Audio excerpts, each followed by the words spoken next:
ከዝናው በፊት በሚሊዮኖች ከሚቆጠሩ ሰብስክራይበሮች በፊት ጥር 21 2005 በሲንሲናቲ ኦሃዮ የተወለደ ዳረን ዋትኪንስ ጁኒየር የሚባል ልጅ ብቻ ነበር። አይሾስፒድ ዝምተኛ ልጅ ነበር። አመኑም አላመኑም አሁን የምናውቀው እብዱ ሰው አልነበረም። በትምህርት ቤት ስፖርቶችን በተለይም ባስኬትቦልና እግር ኳስን ይወድ ነበር። ነገር ግን ልክ እንደ አብዛኞቹ ልጆች እሱ የተለየ የሚያደርገውን ነገር እየፈለገ ነበር። የቤት ህይወቱ ማራኪ አልነበረም። ሀብታም አልነበረም እና የሚያምር ሴታፕ አልነበረው። ልክ መደበኛ ልጅ በመደበኛ ቤት ውስጥ ትልቅ ህልም እያለመ NBA 2K እና ኮል ኦፍ ዲቲ በመጫወት ከፕሌይስቴሽን ጋር ተጣብቋል። ሁሉም የጀመረው እዚያ ነው። እሱ እስካሁን አላወቀውም። ነገር ግን እነዚያ የምሽት የጌም ጊዜዎች በኋላ አይሾስፒድ የሚሆነውን መሰረት እየገነቡ ነበር። እንደ አውሮፓውያን አቆጣጠር በ2016 ገና የ11 ዓመት ልጅ እያለ ስፒድ ስትሪም ለመጀመር ወሰነ። የቻናሉን ስም አይሾስፒድ አለው። እሱ እንደዛ ያለው ስለተመቸው ብቻ ነበር። አሁን ግን በዩቲዩብ ላይ በጣም ከሚታወቁ ብራንዶች አንዱ ነው። መጀመሪያ ላይ ምንም ተመልካች አልነበረውም። ለሰዓታት ስትሪም ያደርጋል እና ከማንም ጋር አያወራም። አንዳንድ ጊዜ የገዛ ጓደኞቹ ሙድ ለመያዝ ብቻ ይቀናቀናሉ። አይሾስፒድ ግን ግድ አልሰጠውም። በየቀኑ ከትምህርት ቤት በኋላ ወደ ቤት ሲሄድ የሚበላውን ነገር ይይዛል እና በቀጥታ ላይቭ ይገባል እና ማንም ባያየውም አሁንም ይጮሃል፣ ይስቃል። 1 ሚሊዮን ሰዎች በቻት ውስጥ ያሉ ይመስል። የሚቀጥሉት ጥቂት ዓመታት አስቸጋሪ ነበሩ። ከ2016 እስከ 2020 ስፒድ በመቶዎች የሚቆጠሩ ቪዲዮዎችን ለቋል እና ምንም እይታ አላገኘም። በአንድ ወቅት ለማቆም አሰበ። ነገር ግን ውስጡ የሆነ ነገር ቀጥል ይለዋል። ስለዚህ ተስፋ ከመቁረጥ ይልቅ ቀጠለ።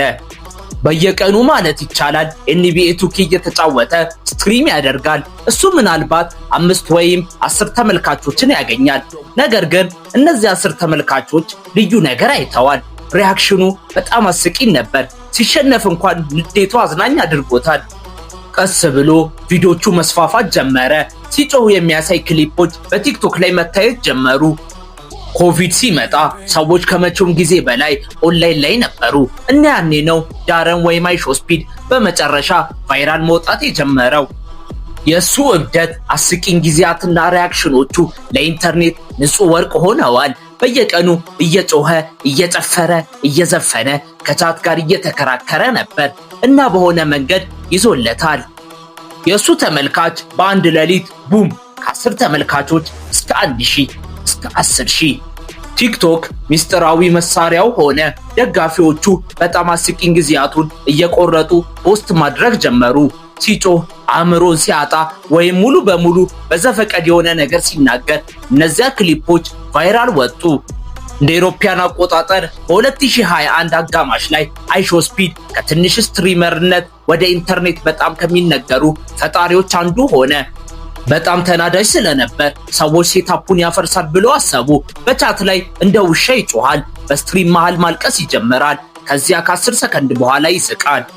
ወደዳችሁትም ጠላችሁትም ሰዎች እሱን ማየት ማቆም አልቻሉም። በአሁን ጊዜ ስፒድ ስትሪመር ብቻ አልነበረም፣ እሱ ባህል ነበር። ደጋፊዎቹ እንደሱ ይጮሃሉ። የሱ አባባሎች እንደ ሰደድ እሳት ተሰራጭተዋል እና እብደቱ ዓለም አቀፋዊ ሜም ሆነ። ስፒድ ከክርስቲያኖ ሮናልዶ ጋር ያለው ፍቅር በስራው ውስጥ በጣም አስቂኝና በጣም ታዋቂ ከሆኑ ክፍሎች አንዱ ሆነ። እያንዳንዱ ስትሪም ላይ ከመሬት ተነስቶ ይጮሃል፣ ሱ ይላል። ስለሱ እንኳን ዘፈኖችን ሰራ። ስፒድ በመጨረሻ ሮናልዶን በአካል ሲያገኘው አንድ ህፃን ልጅ ከእናቱ ጋር ሲገናኝ እንደማየት ነበር። ፊቱ ቀዘቀዘ፣ አይኖቹ ወደ ላይ ወጡ እና ኢንተርኔት በሱ ቪዲዮ ተጥለቅልቃለች።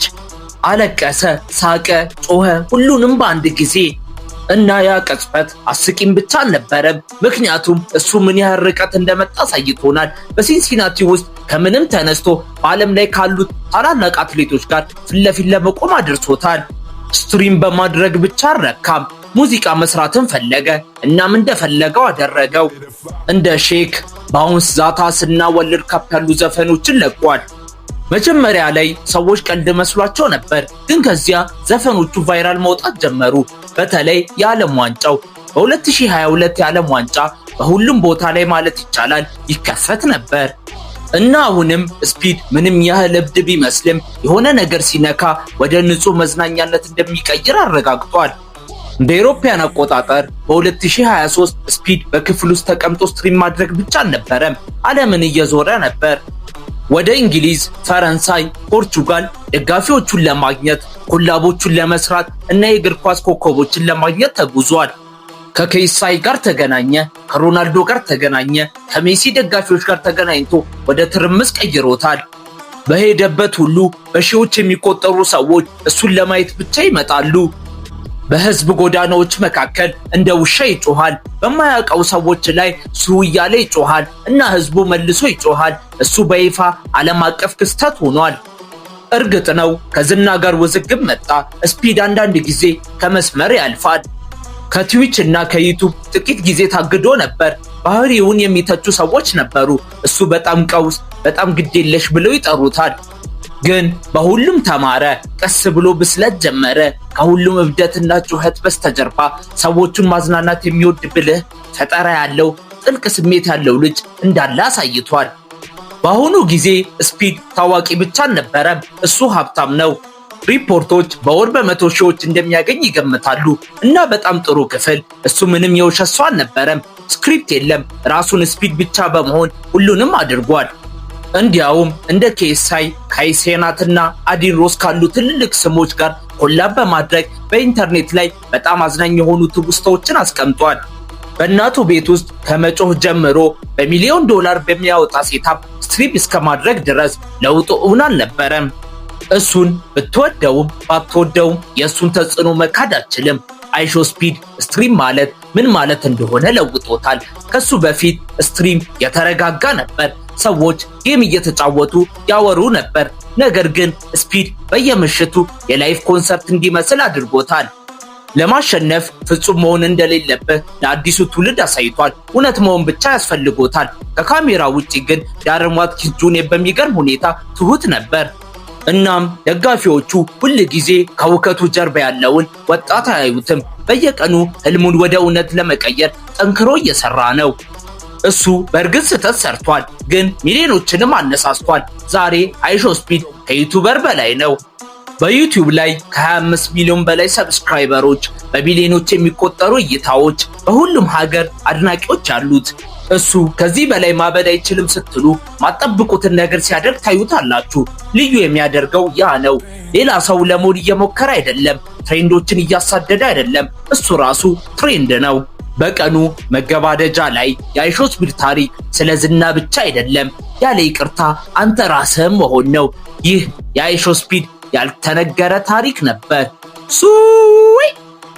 እኛን ማገዝ፣ እኛን መርዳት ከፈለጋችሁ ሰብስክራይብ በማድረግ ይተባበሩን። ይህ ቪዲዮ ከተመቻችሁ ላይክ፣ ኮሜንት ኤንድ ሼር እንዳይረሳ። ሁላችሁም ባላችሁበት ቦታ ምችት ይበላችሁ።